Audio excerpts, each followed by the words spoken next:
My focus today is really going to be upon the statutory controls in the Nuclear Non-Proliferation Act over the back end of the fuel cycle. What happens after facilities and fuel are exported, and what sort of controls the United States exercises or doesn't exercise once that occurs. It's really an opportunity for me to reflect upon the lawfulness of advanced long-term consent agreements for reprocessing, and relatedly, the meaning of the so-called timely warning criterion in the Nuclear Non-Proliferation Act. Let me start with a confession at the outset, and that is that I was at the losing end of the battle in the 1970s and 80s over the meaning and effect of the NNPA when it comes to controls over the back end of the fuel cycle. So for me, this history is a long, sad, and rather depressing trip down memory lane. What I'm going to look at this afternoon is the period basically from 1978 to about 1996. Those were formative years in the development of jurisprudence under the NNPA. And the history of that period is largely one of a systematic undercutting of what I view as the basic congressional intent of the NNPA by the executive branch. And it's a testament to how, in a world of Chevron deference, where if a statute is insufficiently specific and admits of any ambiguity, how readily a committed administration can, by executive action, dilute the original intent of Congress and effectively dismantle a large part of the structure of the law.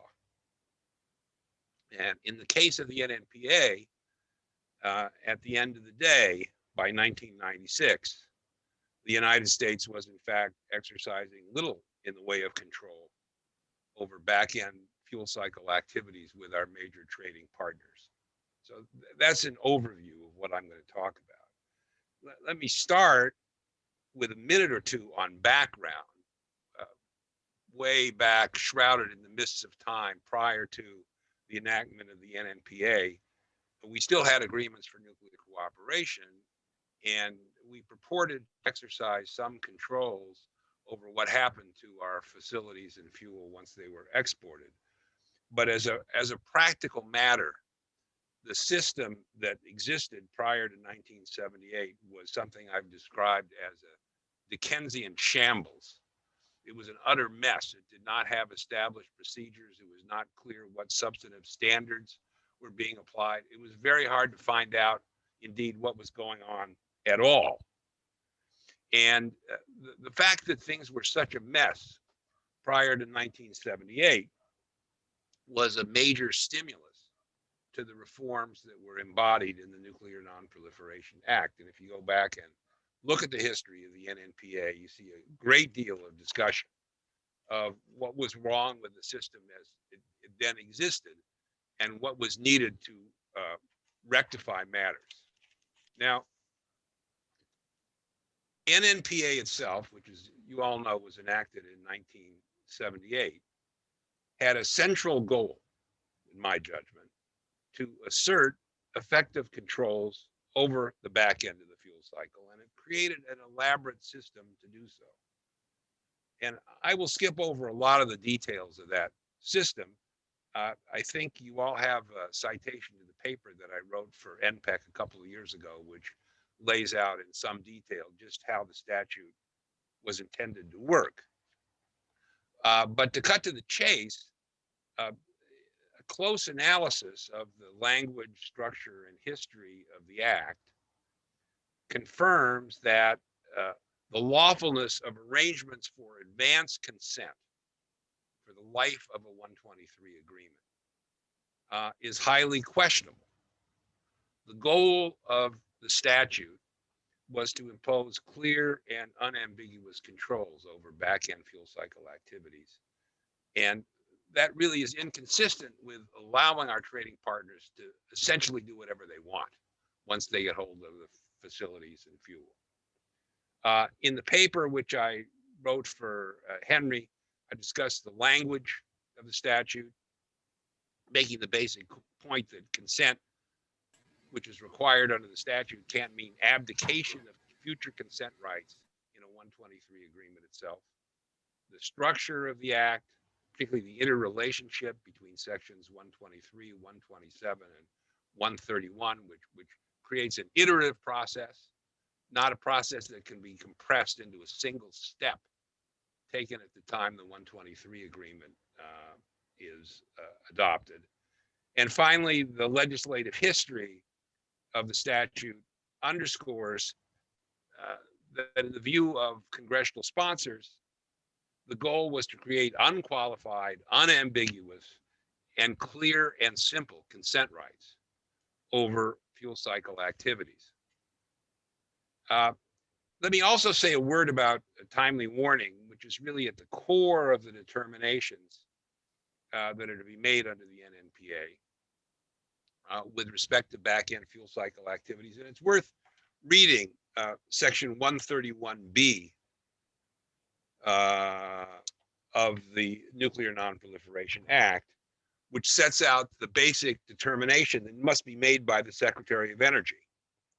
Secretary of Energy has to find that such reprocessing or retransfer, that is the back-end fuel cycle activities, will not result in a significant increase in the risk of proliferation beyond that which exists at the time that approval is requested.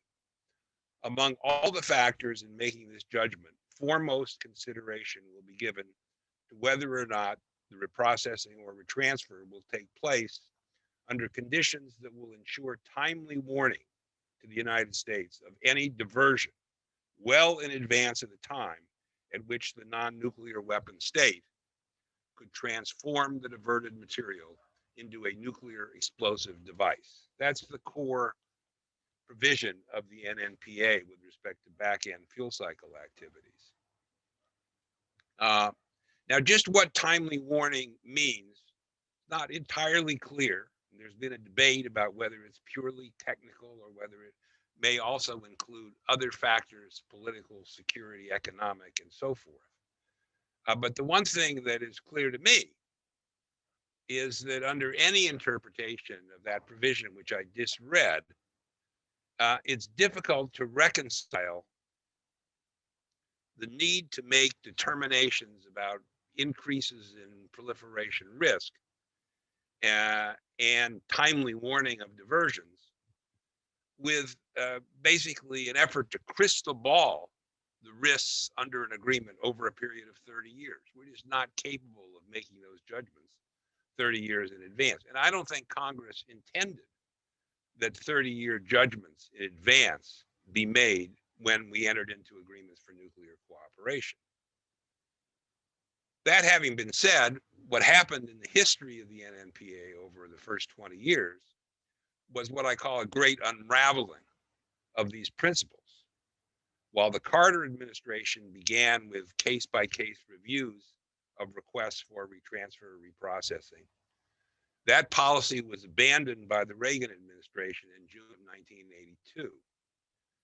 And it basically, in a policy statement issued that month, referred to granting long-term consents to fuel cycle activities in specific, carefully defined programs. Then, rather cleverly, in my judgment, the Reagan administration picked the first two test cases for the new policy, Sweden and Norway. And after all, who could object to nuclear fuel cycle activities in countries like Sweden and Norway? But basically, in 1984, we gave Sweden and Norway long-term consent, which allowed the reprocessing of fuel, spent fuel, from reactors in those countries in nuclear weapon states at Sellafield in England and Le Hague in France. We also retained control over the return of the separated plutonium from those facilities at Sellafield and Le Hague. But that was the camel's nose under the tent when it came to long-term consents. Those agreements were challenged in court in a case called Cranston versus Reagan, where all the statutory arguments were laid out. But unfortunately, the merits of that case were never reached. so it does not stand as a precedent with respect to the meaning of the NNPA. The case was dismissed on grounds that challenges to agreements for cooperation raised non-justiciable political questions. Following the Norwegian and Swedish agreements, the next agreement in line was that with Japan, which was adopted in 1988. And that was really the apotheosis of the advanced consent policy. We entered into an agreement with Japan, which was very explicit on its face with respect to the maintenance of advanced consent rights. But attached to the agreement was something termed an implementing agreement, under which the United States basically gave away those consent rights for the entire 30 years of the agreement's term in the context of an ill-defined program, including facilities that were not even yet in existence. And timely warning became kind of a catch-all determination for what I call the whole ball of wax. Instead of being a technical determination, timely warning was just one factor among many, including political, security, economic, and social factors. Basically, the administration just said, trust us, and timely warning was essentially read out of the act. The administration argued in 1988, we needn't worry because the United States retained the right to cancel or suspend the consents it gave in the context of the implementing agreement. But the suspension provisions were so complicated and so convoluted and so complicated that as a practical matter, they were essentially unworkable. Now, there was a vigorous debate over the Japan agreement, but a resolution of disapproval was voted down by a vote of 53 to 30. And that was the high water mark, or low water mark, if you will, of efforts to control back-end fuel cycle activities under Section 123.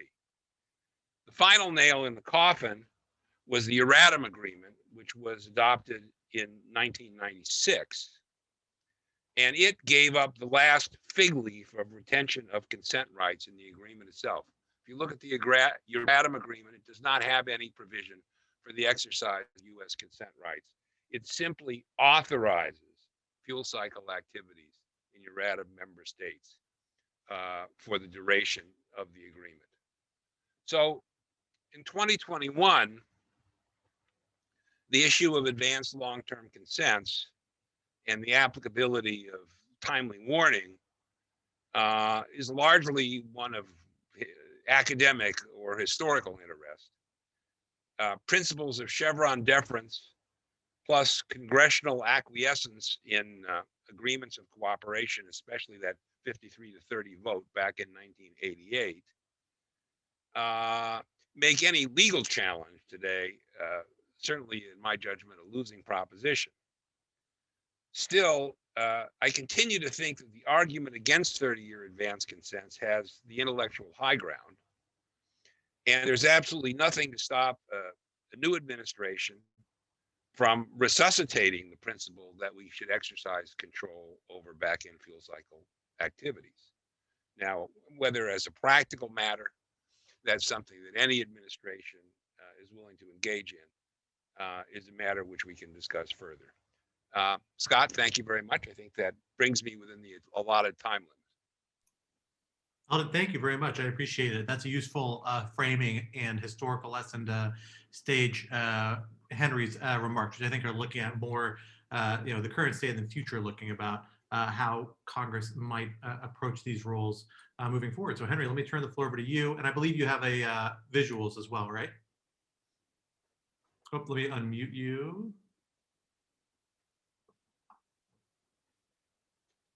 I think you are still muted, Henry. You may need to unmute yourself, it looks like. Okay. There you go, perfect. Well, first, let me welcome, I see the participants include someone who works for the chairman of the Senate Foreign Relations Committee previous, that would be the now new minority, I suppose. But of course, they're even Steven. They have the same budget, same number of people. So it's not clear who's in charge anymore.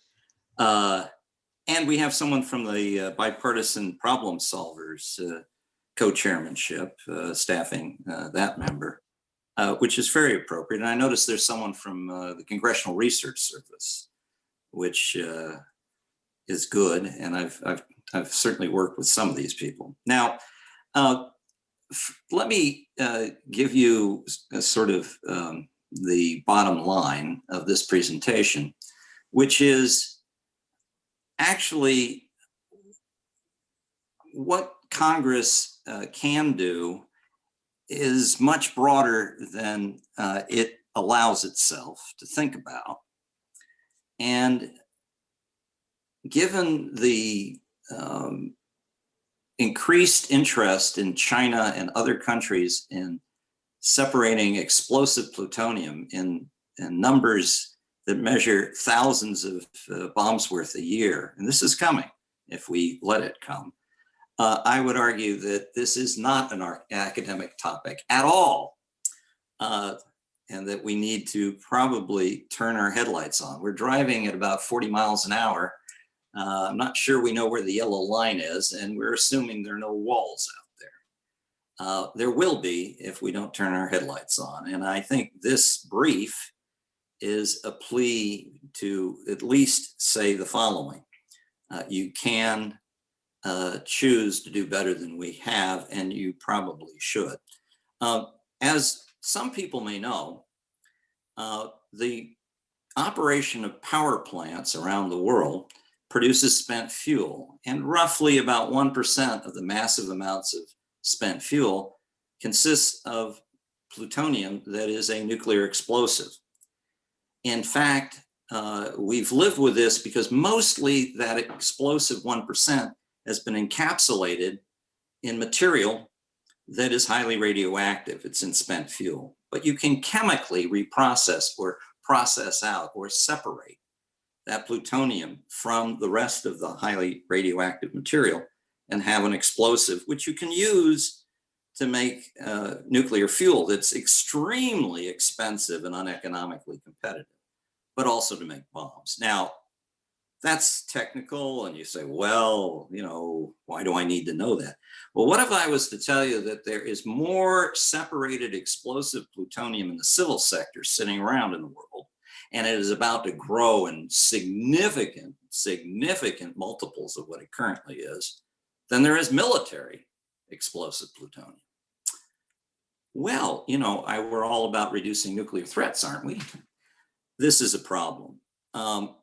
The production of separated plutonium in China and Japan, conceivably at other places, is, you know, forecast in the next few years. We, as a country, have to review nuclear cooperative agreements that we have with Egypt, Morocco. Arguably, it will come around to looking again at the South Korean agreement and Turkey. We certainly have been toying with Saudi Arabia, and you hear noises that maybe we should reopen nuclear cooperation or expand it with Russia and China in the name of global warming. We're going to be on this. Admittedly, nobody is much paying attention to this, but that wall is going to come pretty quickly. Let's turn on our headlights and take a look at the questions for this brief and the answers. Can Congress condition the executive branch authority to seal nuclear cooperative agreements with foreign entities? Has Congress conditioned the executive branch authority to strike nuclear cooperative agreements before? Can one treat nuclear cooperative agreements as Congress currently treats trade agreements? Simple answer, yes. Now, why am I belaboring this? Well, it wasn't that long ago that I was trying to get conditions on the Chinese agreement, which actually seemed like a really good idea about 4 years later. And people started to think, well, maybe we should have put more conditions on the nuclear cooperative agreement with China. And at the time, I was sitting next to an industry panelist. And he said, yes, but we need to protect the executive branch's right and duty to strike agreements. I looked at him, I said, there is no such thing. What are you talking about? Well, I think we want to at least be clear that that was not a correct view. Let's go to the next slide. There was some good work done in a previous gathering here, White Lawfare, by a fellow named Carbasi. I don't know him, but I thought it was pretty good. And in there, he said, well, you know, some people in reaction to the Saudi deal and other deals are proposing conditions that would require both houses to vote by a majority to approve nuclear cooperative agreements. As it currently stands, they sit for 90 continuous legislative days, and unless both houses vote to amend it and do so in practice with a veto-proof majority, the agreement just goes ahead. So there are proposals to change this and say, no, things shouldn't go ahead under certain conditions. They'd have to be voted in both houses by at least a majority before they could come into force. This, he pointed out, would shift the balance of power between the executive branch and Congress. And some people think, well, that's unnatural and that we shouldn't allow that because we have to protect the powers of the presidency. I think that's wrongheaded, and let me show you, I hope, why. Let's go to the next slide. Well, first, before we go any further, there really is a lot of interest recently from all the way from 2011, but most recently with the Saudi proposed nuclear cooperative agreement, a spat of proposals to say that if they don't forswear enriching and reprocessing, if they continue to threaten to leave the NPT, as is in the case of the leader of the Turkish nation, if they don't agree to intrusive inspections under the additional protocol that the IEA International Inspectorate has, well, then we have to vote in both houses before it comes into law. Now, none of these proposals, to my knowledge, have become law, but they've come close. One was voted out of the House. So let's go to the next slide.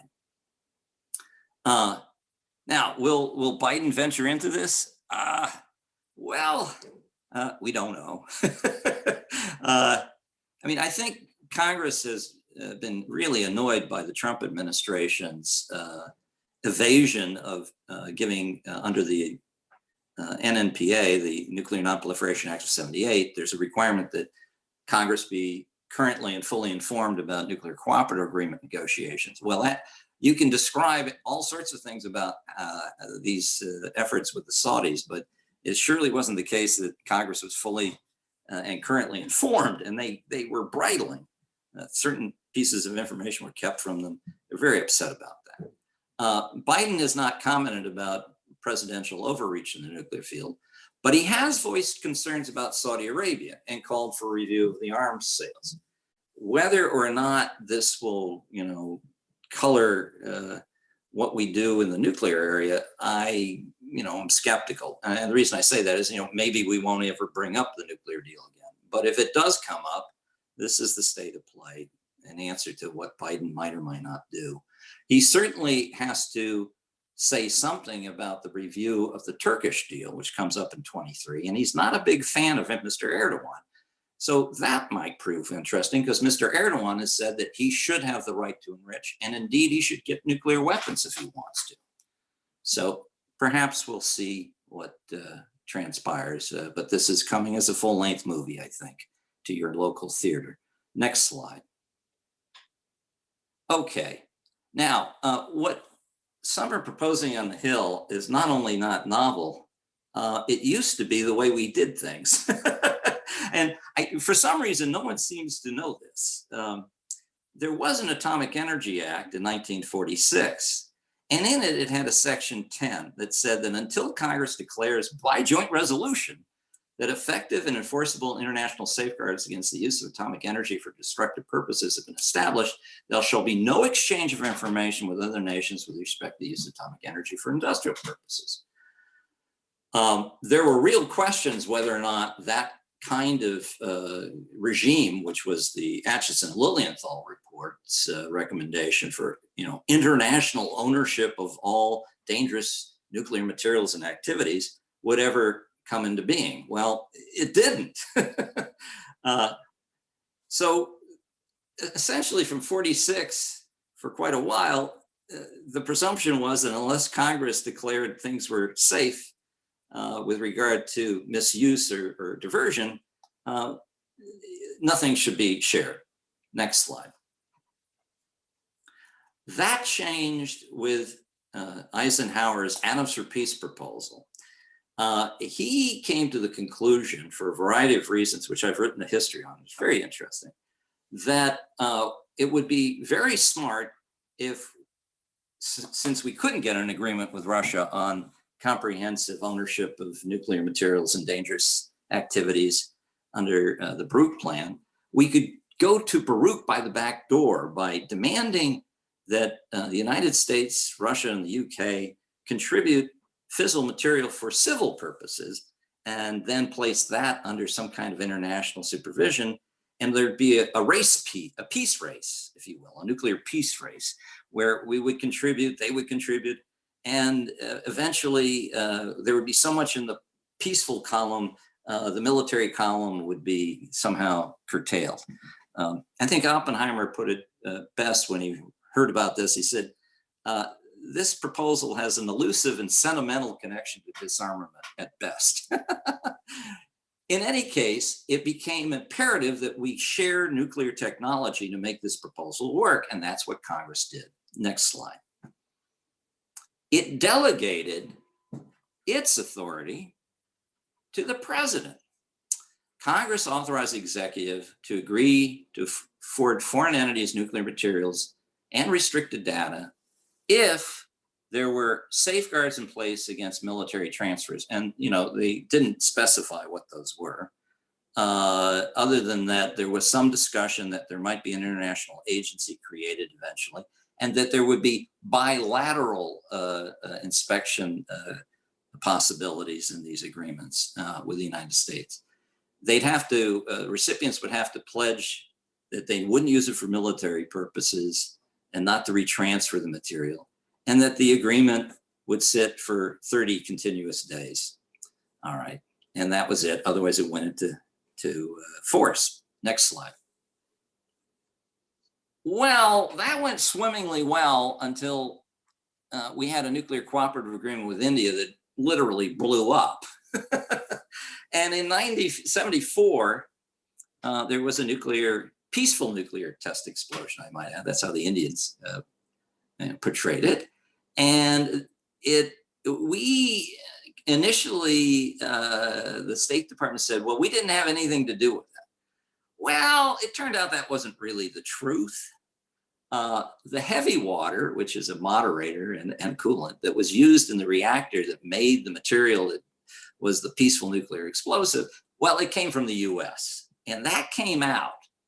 And in Washington, if you can ever get people to be outraged and scandalized, the worst thing in the world happens. It's called legislation. And this is what happened. The Congress actually, by a very small majority, passed the Nuclear Non-Proliferation Act of '78, which Eldon was talking about. Okay, next slide. Now, this, as we've heard, said that no reprocessing of spent fuel of U.S. origin could occur without first a determination that we would have timely warning of any diversion well in advance of any bomb being made. But it wasn't agreed that that's what was meant. At least it wasn't agreed in print. And so this was open to debate, as you've heard. The recipient had to, place safeguards on transferred nuclear goods in perpetuity. There had to be IAEA safeguards and no retransfers of enrichment or reprocessing without prior approval. Okay, and Congress needed to be currently and fully informed of the negotiations of any of these agreements. Next slide. Well, as bad as it was, and I think Eldon describes how the Reagan administration's kind of subverted some of the most important dimensions with regard to reprocessing. It is actually the case that Congress conditioned an agreement with China and delayed its implementation for some 15 years. And they did that under the Nuclear Non-Proliferation Act. So when people say you can't do it, they need to know that, well, actually, Congress has done it. And they did it twice. And I put down the public law numbers. You can look these things up. In any case, let's go to the next slide.